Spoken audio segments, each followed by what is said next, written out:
Magandang araw mga bayang karerista. Hindi na naman po si Rematista na nagbibigay sa inyo ng ka-relative synapsis ngayong araw ng Biyernes, August 23, 2024. Meron tayong 7 karera ngayong araw na ito. So, simulan na natin. Race 1. Simula ng winner take all. Isang class fight, 5 split placers, at may 1,200 na distansya. First choice ko, Rancheros. Sabihan ni Bodhi Edson. Ito si Rancheros, tumatakbo po ito ng 11 to 15 at dati. At nagpipreba siya dun ng mga 127 sa 1400. So sa tingin ko, masyado na siyang mababa rito sa grupo natin. Second choice ko, itong numero 1 to no, Tender and Tende. Nalasa ni Ace Aguila. Isang banderang matuling at tumatapos ng kadayalan. Pabor pa sa kanya ang distansya dahil 1,200 na ng karera. So first choice ko, 5 Rancheros. Second choice, numero 4, Tender and Tende.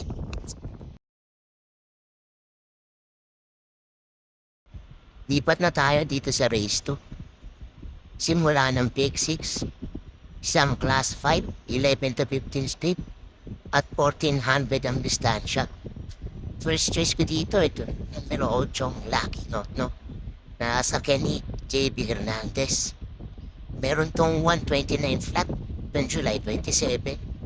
Sa isang 6 to 10 na grupo, tumaas siya ng isang grupo rito. Pero ang alam ko, tumatakbo to dati ng 28 to 33. Second choice ko naman, itong numero 9, Buhayang Bato. Sa Kenny M.A. Alvarez. Meron tong 130 flat sa 1400. At tercera doon kay Don Luvas noong August 16 lang. Sa tingin ko, makapwesto lang ng maayos. Malaki ang chance nitong panalo. So first choice ko, numero 8, Lucky Not, no? Second choice, numero 9, Buhayang Bato.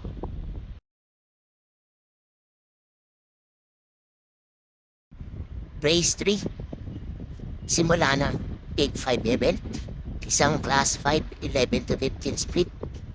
Ang first choice ko nito is yung numero 3 na High Honors. Nasa plan ni O'Neil Cortez. Isang depanderang kabayo at meron tong best time na 113.2 sa 1200. So sa tingin ko, pagod sa kanya yung distansya. Since 1200 meters din to, baka makatapos si Caballo pag napabayaan. Second choice ko naman is yung numero 8, Destiny, na sakyan ni JM Estorque. Meron tong 127.6 sa 1400 ng June 9. At si JM Estorque din ang sumakay rito. Isang diremating kabayo. Pag may lumot siya kay High Honors, tingin ko ito ang makikinabang. So first choice ko, numero 3 na High Honors. Second choice, numero 8, Destiny.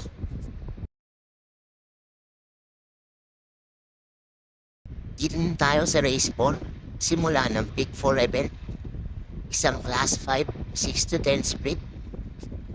First choice ko rito is yung numero 4, Port Kennedy. Nakasakyan ni MP Dalawang. Meron tong 115.4 sa 1200. Na segunda to kay Asik Falls noong August 14 at nag-photo finish pa nga sila din. Isang depanderang kabayo to at may balik na rin sa kabayo. Baka dito naman ano to. Second choice ko naman is yung numero 5, Advance Party. Nakasakyan ni Sid Behenson. Meron tong 115.6 sa 1200 na segunda to kay Happy Julian. Itong August 16 lang. Isang depanderang kabayo, pabor sa kanya ang distansya. Baka makatapos si kabayo pag hindi nalud siya ni Port Kennedy. Third choice ko naman itong numero 6 na Bright Mind. Nakasakyan ni John Alvin Guse. Meron tong 130.6 sa 1400. Na segunda rin to kay Spoiled Brat noong August 10 lang. Isang disunod na kabayo. At pag nakapwesto ito ng maganda, ito ang makikinabang sa dalawang babanderang kabayo na si Port Kennedy at Advance Party. So, first choice ko, Port Kennedy. Second choice ko, Advance Party. At third choice, Bright Mind.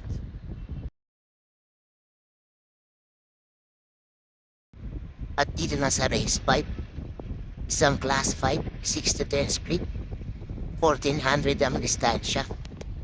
First choice ko rito, itong numero 2 na Paramount, nakasakyan ni Jan Alvin Buse. Ay 131.4 sa 1400 to. Dumating na pang-apat noong August 40 at si Iceman ang nanalo din.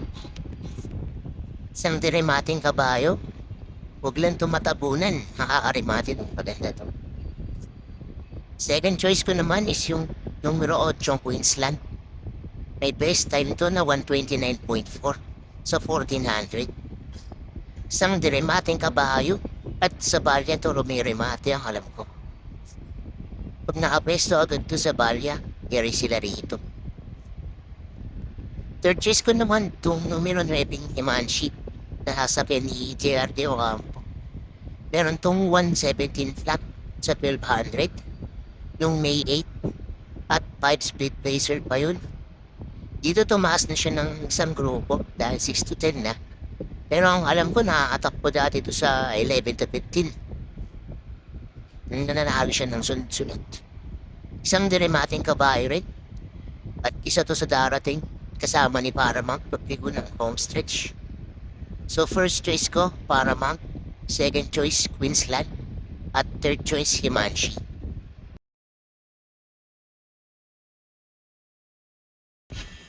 Dito na tayo sa race 6. Huling daily double ng araw. Isang class 4, 22 to 27 at 1400 ang distansya. First choice ko rito itong numero 9 Queen of the Nile na sasakyan ni JB Hernandez. Meron tong 114.2 nung barrier line niya nung August 9. Isang dibanderang kabayo, isang imported. Maganda yung tinakbo niya ng barrier. Di pa ginalawan masyado ni JB Hernandez yun. Second choice ko naman itong numero 8 Bad Boy MJ na sakyan ni Apoy Asuncion. Meron tong 114.4 sa 1200 nung May 10 pa. At isang diremating kabayo to. Huwag lang makatatabunan. Kung nakapwesto to ng maganda, malaki chance na itong manalo. So first choice ko, numero 9, Queen of the Nile. Second choice, numero 8, Bad Boy MJ.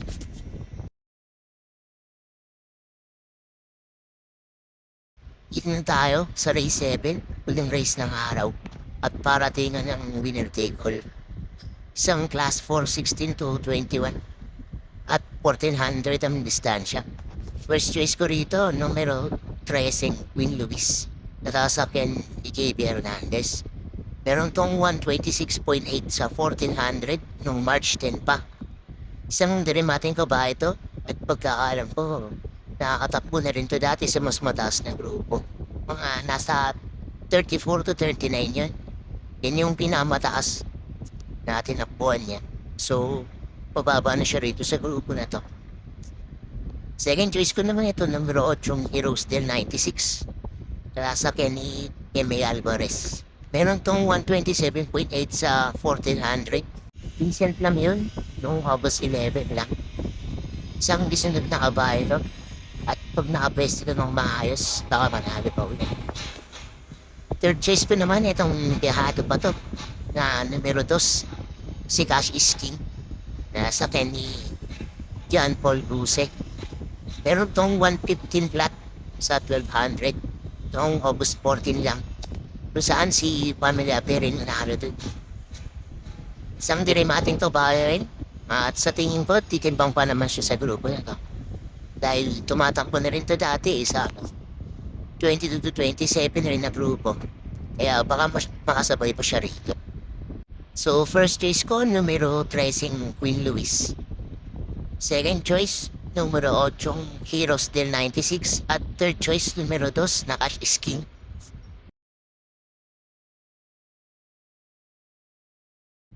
So, doon nagtatapos ang ating karera tips and analysis para sa araw na ito. Maraming salamat sa mga naot at sana si tama tayong lahat. That the same yung mga bayang karerista. Don't forget to like, comment, and subscribe for more karera tips.